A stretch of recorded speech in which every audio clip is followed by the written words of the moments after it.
Hello everyone, मैं हूं सचिन और आप सबका बहुत बहुत स्वागत है मेरे इस यूट्यूब चैनल पे। और आज से मैं क्लास 9 वाले बच्चों के लिए एक न्यू वीडियो सीरीज शुरू कर रहा हूं।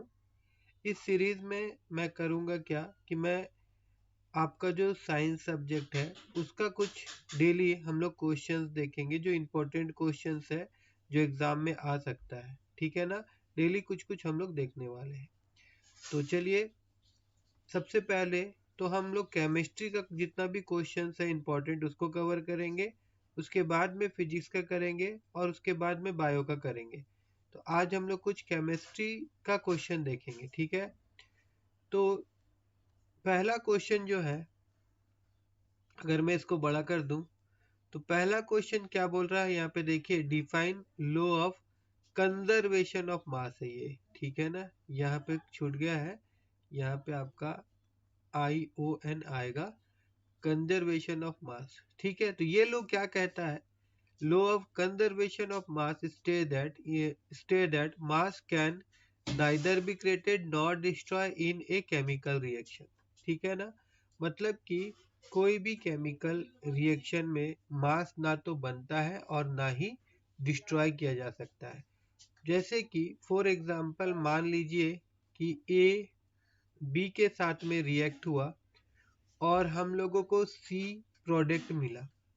तो यहाँ पे अगर ए का मास m1 है और बी का मास m2 है, तो इनका अगर हम लोग सम निकाले ना, m1 प्लस m2, और सी का मास मान लीजिए कि m3 है, तो क्या होगा, इनका सम m3 के साथ बराबर होगा। मतलब कि हम ये भी कह सकते हैं कि the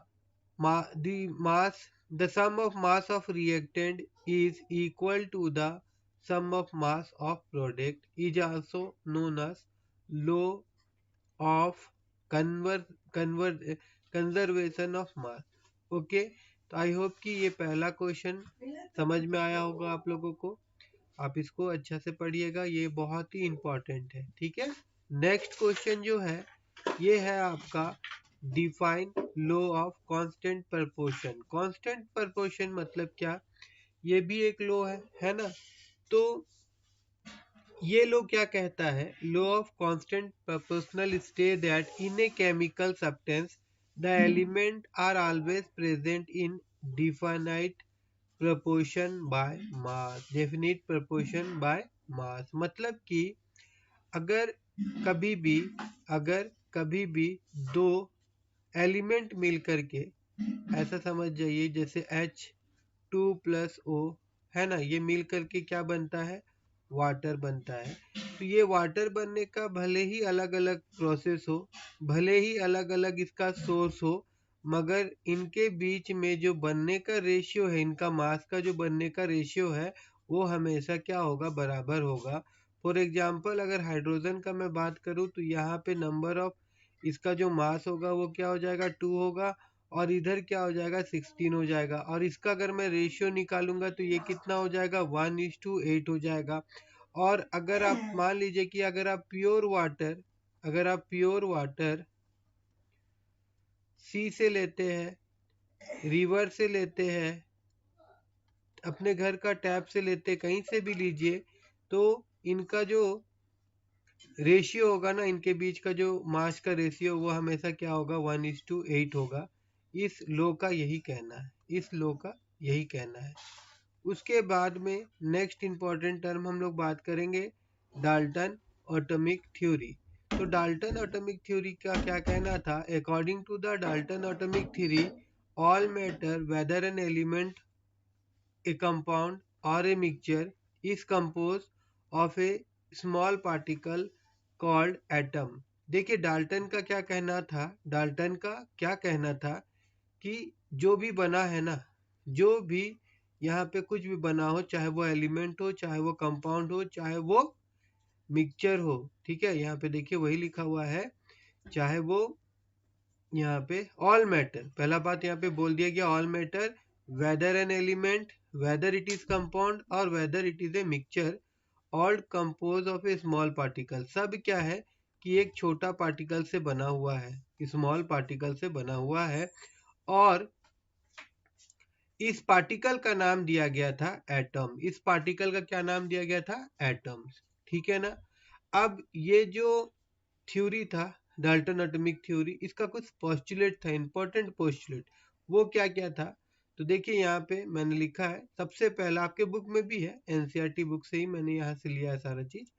all matter is made up of very tiny particles called atoms. मतलब कि जितना भी मैटर है वो एक छोटा सा पार्टिकल से बना हुआ, एकदम छोटा सा, छोटा से छोटा सा, छोटा सा छोटा, एकदम पकड़ के चलिए, है ना, जिसको हम लोग खुला आंख से देख ही नहीं सकते, नेकेड आइट से हम लोग इसको देख ही नहीं सकते हैं।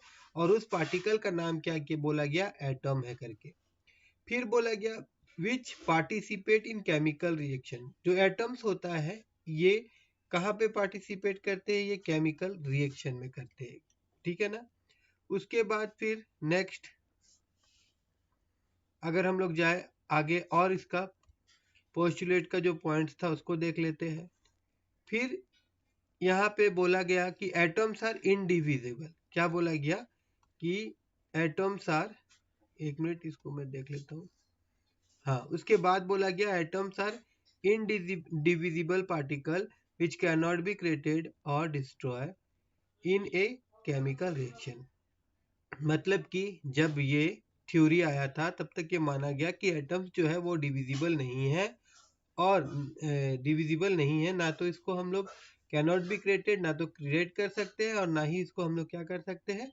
डिस्ट्रॉय कर सकते हैं कोई भी केमिकल रिएक्शन में, कोई भी केमिकल रिएक्शन में। ओके। फिर क्या बताया गया कि atoms of a given element are identical in mass and chemical property. देखिए यहाँ पे समझिए क्या बोला जा रहा है। यहाँ पे बोला गया atoms of a given element, atoms of a given element are identical in mass and chemical property, mass and chemical property.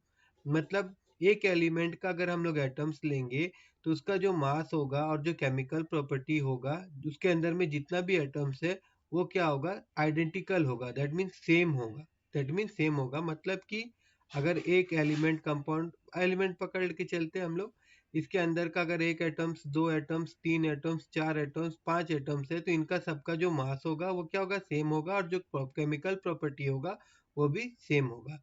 ऐसा बोला गया। उसके बाद में atoms of the different element have different masses and chemical property. अब देखिए यहाँ पे क्या बोला जा रहा है कि अगर दो अलग अलग एटम्स का अगर मैं बात करूं, दो अलग अलग एटम्स लूं, मान लीजिए कि ए और उसके बाद मान लीजिए कि बी, है ना, तो इनका एटम्स और इनका एटम्स के बारे में मैं बात करूं तो इनका मास अगर m1 हो तो इनका मास क्या होगा? m2 होगा। अलग अलग होगा, इसका केमिकल प्रॉपर्टी कुछ और है तो इसका केमिकल प्रॉपर्टी कुछ होगा। ऐसा यहाँ पे बोला जा रहा है। देखिए एटम्स ऑफ डिफरेंट एलिमेंट, क्या बोला गया? Different element have different mass and chemical property. Okay.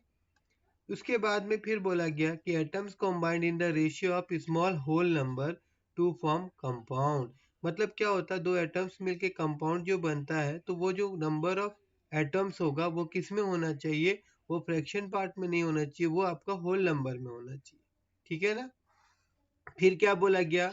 The relative number and kinds of atoms are constant in a given compound. फिर बोला गया जो उसका रिलेटिव नंबर्स और काइंड्स ऑफ एटम्स जो होगा वो क्या होगा? कांस्टेंट होगा इन ए गिवन कंपाउंड। ठीक है। उसके बाद नेक्स्ट क्वेश्चन हम लोग देखेंगे कि एटम्स क्या होता है। तो अभी हम लोग डाल्टन थ्योरी में ही देखे थे ना कि एटम्स क्या होता है? स्मॉलेस्ट पार्टिकल्स होता है एलिमेंट का। जैसे यहाँ पे लिखा हुआ है, an atoms is the smallest particles of the element can not usually exist independently. यहाँ पे एक चीज देखिए लिखा गया है कि इंडिपेंडेंटली एग्जिस्ट नहीं करता है, इंडिपेंडेंटली ये एग्जिस्ट नहीं करता है। ठीक है। And retain all it chemical property. ठीक है, and retain all it chemical property. ठीक है। उसके बाद नेक्स्ट क्वेश्चन हम लोग देखेंगे। तो नेक्स्ट क्वेश्चन यहाँ पे और क्वेश्चन है क्या? एक बार मैं इसको ऊपर करता हूँ, नहीं यहाँ खत्म हो गया। नेक्स्ट पेज में हम लोग जाएंगे और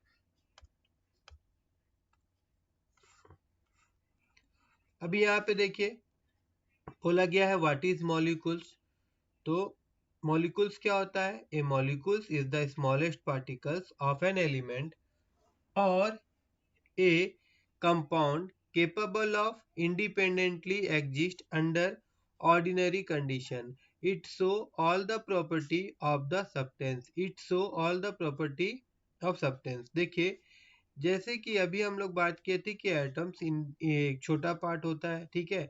अब जैसे कि अगर मैं यहाँ पे H2O लूँ तो वाटर के अंदर में इस तरह से बहुत सारा H2O होगा, तो इसको हम लोग क्या कहेंगे कि दिस इज ए मॉलिक्यूल्स। उसी प्रकार से ऑक्सीजन का एटम्स मिल के क्या बनता है? O2 बन रहा है ना। तो अभी ऑक्सीजन जो है इतना है, तो इसके अंदर में O2 O2 O2 करके नंबर ऑफ बहुत सारा मॉलिक्यूल्स है, ठीक है ना। तो इसीलिए यहाँ पे क्या बोला जा रहा है, देखिए, molecules is also smallest particles of an element और a compound capable of independently, और ये जो है इंडिपेंडेंटली एग्जिस्ट करते हैं ऑर्डिनरी कंडीशन में भी। और ये देखिए, it's all the property of the substance, ठीक है। नेक्स्ट क्वेश्चन है, व्हाट इज आयन? आयन क्या होता है?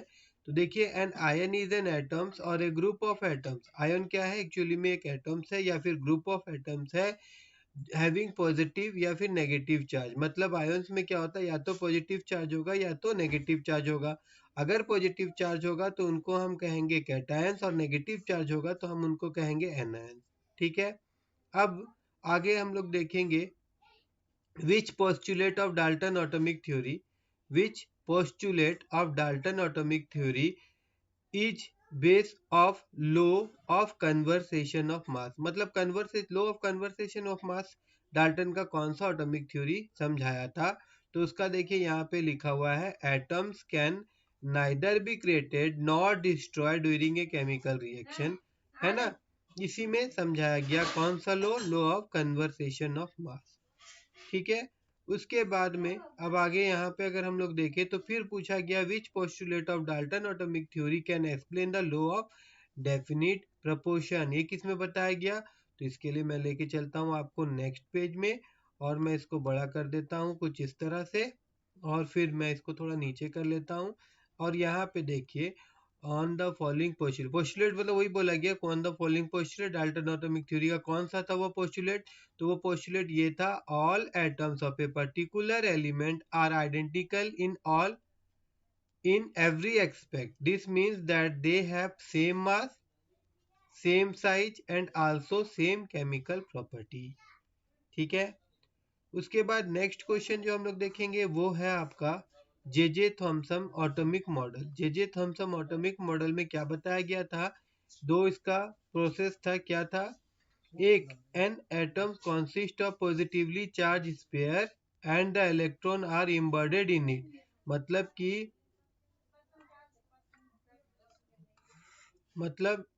कि एक पॉजिटिवली चार्ज है, ठीक है ना, स्पेयर है, और उसमें क्या है कि इस तरह से नेगेटिव चार्ज पार्टिकल लगा हुआ है। ये कौन बोला था? ये जे थॉमसन बताया था, ठीक है। अब नेक्स्ट यहाँ पे, the negative and positively charge particle equal है, इसीलिए इक्वल इन मैग्नीट्यूड है, इसीलिए एटम्स जो है वो होली क्या हो जाता है? न्यूट्रल हो जाता है, ऐसा जे थॉमसन का कहना था।